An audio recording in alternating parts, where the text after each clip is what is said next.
Chère Bernadette, vous connaissez sûrement la devinette suivante où la réponse est contenue dans la question. Est-il normal que désormais un humain doive prouver à la machine dont il est le créateur qu'il n'est pas un robot? L'IA, et c'est votre sujet aujourd'hui, a stratifié très rapidement, en quelques années, d'autres paradigmes, d'autres interrogations, rendant votre domaine beaucoup plus épais, peut-être un peu trop roboratif, mais certainement pas moins savoureux. En tant que membre de l'intelligence artificielle du Centre d'intelligence artificielle de Schema, vous contribuez aux travaux et aux recherches sur une approche centrée sur l'humain de l'IA. Le cerveau nous fascine, au point de vouloir créer une machine qui lui ressemble, jusqu'à risquer qu'elle prenne sa place. Le vieux mythe de Frankenstein serait-il de retour? L'IA serait-elle la nouvelle figure prométhéenne? Aujourd'hui, vous venez nous dire que ce bon vieux cerveau n'a non seulement pas dit son dernier mot, mais que la machine ne devrait pas trop rapidement faire la maline. Bernadette, c'est à vous. Merci beaucoup, Janie.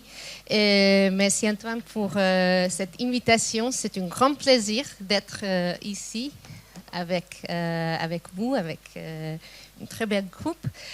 Je suis Bernadette. Okay. Je suis Bernadette Coles. Je suis une professeure chercheuse en marketing et comportement de consommateurs, juste à côté ici, à Schema, à Sophia Antipolis. Je suis aussi une directrice du Global BBA. C'est un programme bachelor post-bac en 4 ans. On a presque 5000 étudiants et je suis responsable pour tous les étudiants dans notre Schemaverse dans 8 campus. C'est très intéressant, c'est très international.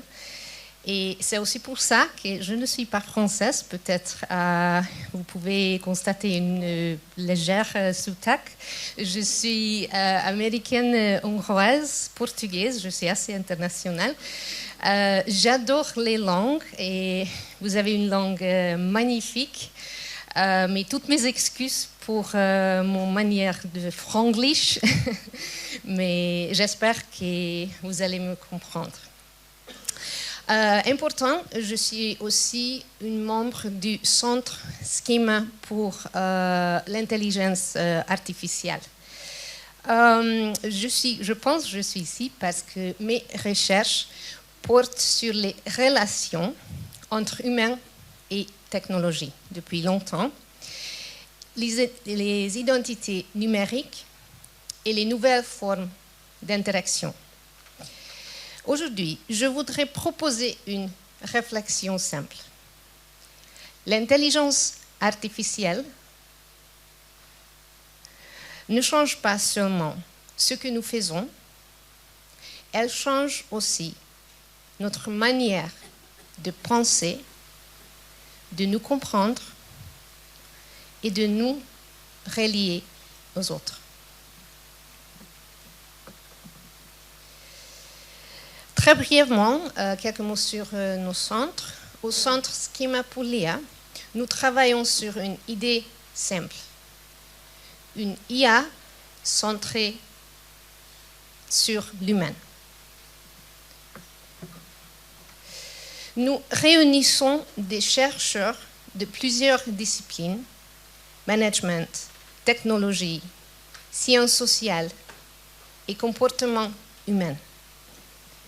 L'objectif est de comprendre non seulement ce que l'IA peut faire, mais ce qu'elle change dans nos vies.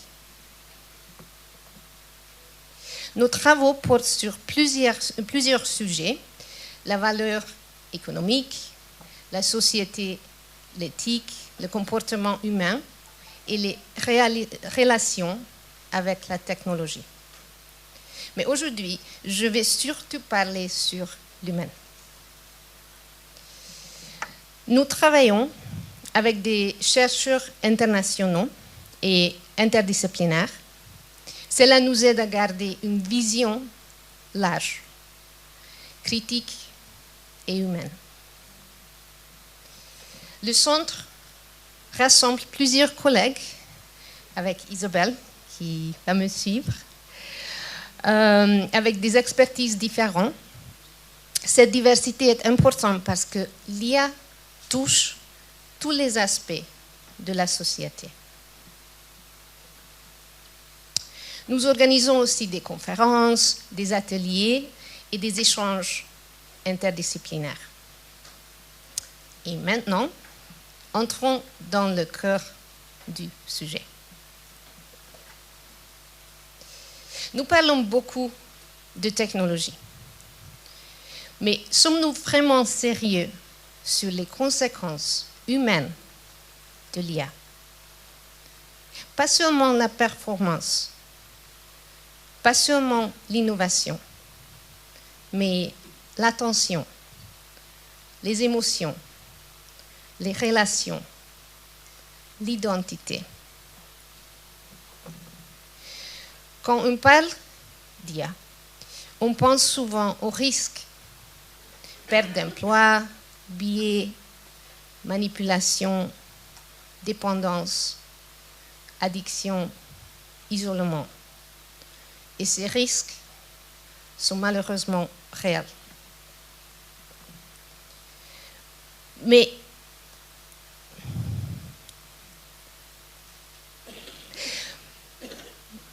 si nous parlons seulement du danger, nous ratons une partie très importante de l'histoire. Mon argument aujourd'hui est simple. Nous n'utilisons plus seulement l'IA comme un outil. Nous commençons à développer une relation avec elle. Pour certaines personnes, l'IA devient un compagnon de réflexion, un coach, parfois même un soutien émotionnel. Cela peut sembler surprenant, mais ce n'est déjà plus de la science-fiction. Pourquoi? Parce que l'IA est personnalisée, toujours disponible, réactive, et elle se souvient de nous. En psychologie, j'ai une base je suis assez interdisciplinaire. Je suis l'éducation entre psychologie, éducation, marketing et technologie. Et en psychologie, nous savons qu'on crée facilement un attachement avec ceux qui semblent nous comprendre. L'IA devient parfois une présence quotidienne, une présence pratique, rassurante, constante. Et cela peut créer des liens émotionnels plus forts qu'on imagine. Et puis, soyons honnêtes, l'IA est aussi très flatteuse. Elle nous dit « Quelle excellente question! Vous avez tout à fait raison. C'est un point génial. » Et au fond, qui n'aime pas un compliment?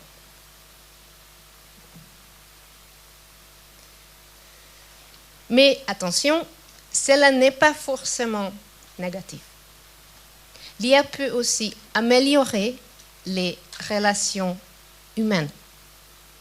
Elle peut aider à communiquer, clarifier un conflit, mieux comprendre les émotions de l'autre. Ici, l'IA n'est plus seulement un outil technique. Elle devient un pont entre les personnes. La vraie question est, est-ce qu'elle rapproche ou remplace? Dans mes recherches, je m'intéresse beaucoup à l'identité. Aujourd'hui, l'IA influence déjà notre manière de réfléchir à nous-mêmes. Elle nous aide à écrire, réfléchir, choisir, nous exprimer. Et pour moi, traduire. Petit à petit, elle participe à la construction du soi. J'utilise parfois cette idée du digital self. Notre identité est déjà un mélange du physique et du digital. Certaines personnes vivent même déjà de leur identité numérique sur LinkedIn, Instagram, YouTube ou ailleurs. L'IA devient maintenant une nouvelle couche qui influence notre manière de penser, ressentir et agir. Et ici, il y a un paradoxe fascinant. L'IA peut nous augmenter, apprendre plus, réfléchir plus vite, créer davantage. Mais elle peut aussi nous affaiblir.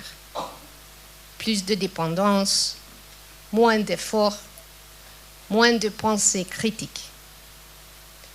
La vraie question est donc comment garder l'équilibre. Je ne pense pas que l'IA va remplacer les humains complètement, mais elle va transformer profondément ce que signifie être humain. La question n'est peut-être pas serons-nous remplacés, mais que deviendrons-nous? L'IA est déjà dans notre quotidien. Je voudrais vous demander de penser un petit peu de votre utilisation. Aide-moi à écrire. Que dois-je répondre? Aide-moi à réfléchir. Ces petites délégations semblent anodines, mais elles peuvent changer nos habitudes mentales. L'IA, en fait, réduit la friction. Elle rend tout plus simple, plus rapide, plus confortable. Mais parfois, trop de confort peut réduire notre effort intellectuel. Pensons-nous encore ou faisons-nous seulement valider nos idées? Je pense que nous voyons émerger une nouvelle manière de penser. Plus rapide, plus assistée, plus connectée. Cela peut être extraordinaire, mais cela demande aussi plus d'esprit critique. Dans mon quotidien de professeur et de directeur de programmes destinés aux jeunes étudiants, nous nous demandons souvent avec mes collègues quel est encore notre rôle? Que devons-nous enseigner? Et surtout, comment apprendre à penser à l'ère de l'IA? Alors, je voudrais poser une question simple. Qu'est-ce que nous ne voulons pas déléguer à l'IA? L'empathie, le lien humain, la créativité, le jugement moral. Peut-être que le futur dépend précisément de ces choix.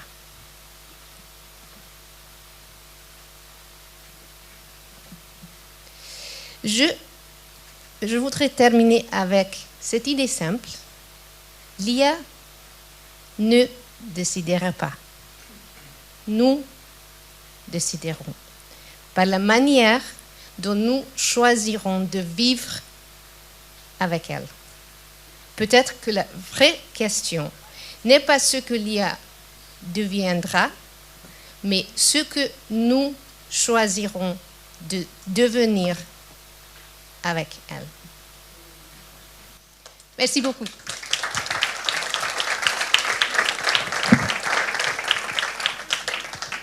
Merci beaucoup Bernadette Coles. Des questions, peut-être éventuellement. Je vois une main levée.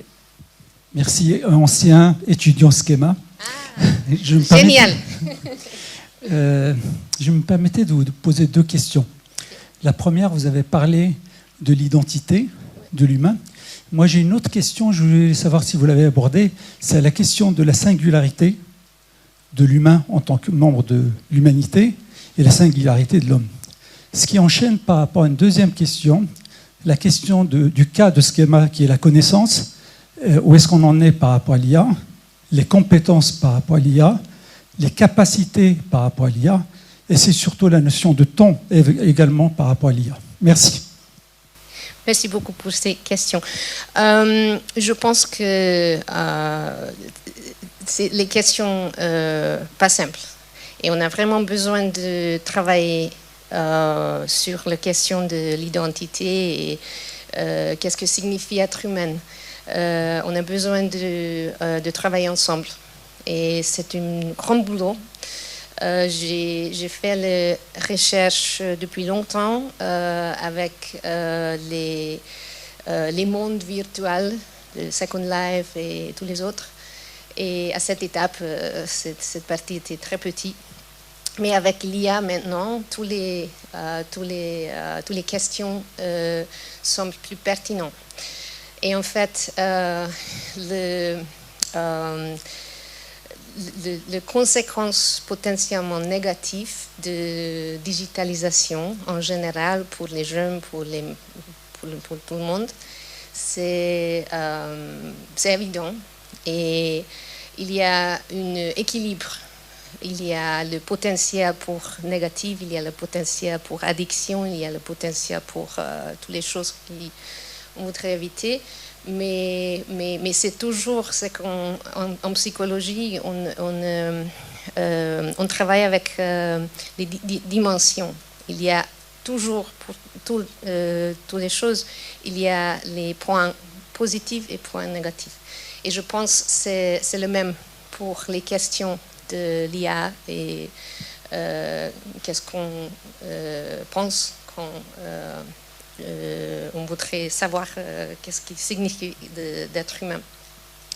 Et en termes de la deuxième question, c'est un très intéressant moment d'être en éducation. C'est toujours un intéressant moment parce qu'il y a beaucoup de changements et je pense que c'est une profession très fascinante. Mais je pense qu'on a vraiment une grande responsabilité de choisir les outils, de communiquer clairement, de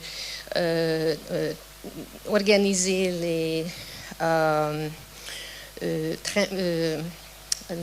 courses et les communications claires avec les professeurs, les étudiants, les staffs, tout le monde.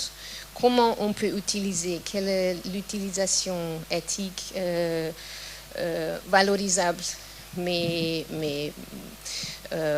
trouver une solution qui garde cet équilibre.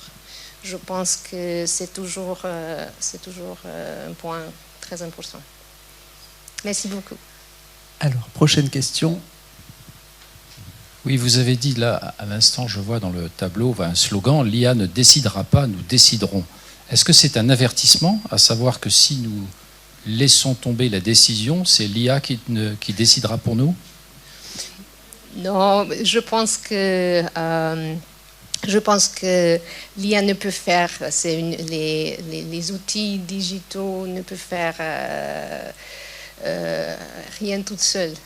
Mais c'est toujours une collaboration, c'est toujours un aspect humain qui considère la direction.